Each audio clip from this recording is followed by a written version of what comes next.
patina, batecho, careful, tichanangu, nzonzi.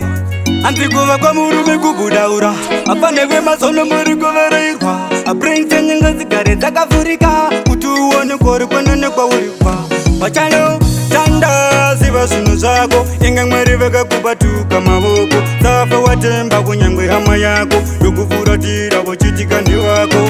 Shanda ziva zvinhu zvako, inge mwari vekakubatuka mavoko. Safa watemba kunyangwe hama yako, yokufuratira vochitika ndiwako. Shanda muZimbabwe mwezi mekugara mani, echanda nezimba kuti mangwana wane crown. Inga pura rinotendera wane iround, saka tamba nende minutes dzacho muground. Ndinapiga makanike chande ora yititsina, nyangwe zvakambinya kunyangwe zvakatinya. Shanda sepinya, waratidze kuti unokwana pamamonya. Pattern tanda ziva zvinhu zvako, inge mwari vekakubatuka mavoko. Safa watemba kunyangwe hama yako, yokufuratira vochitika ndiwako.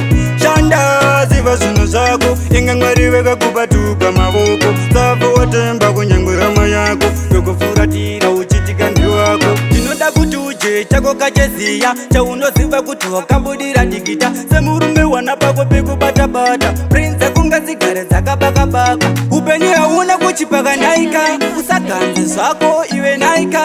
Ukadaro shamwari uri kurasika, asaka nzira yakanaka tendeuka. Tanda ziva zvinhu zvako, inge mwari vekakubatuka mavoko. Safa watemba kunyangwe hama yako, yokufuratira vochitika ndiwako.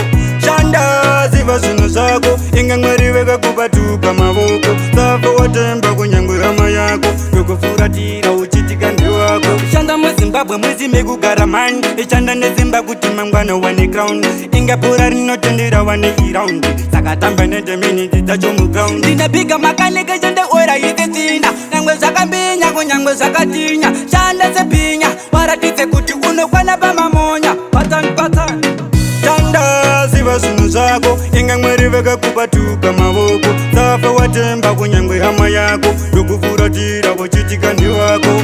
Shanda ziva zvinhu zvako, inge mwari vekakubatuka mavoko. Safa watemba kunyangwe hama yako, yokufuratira vochitika ndiwako.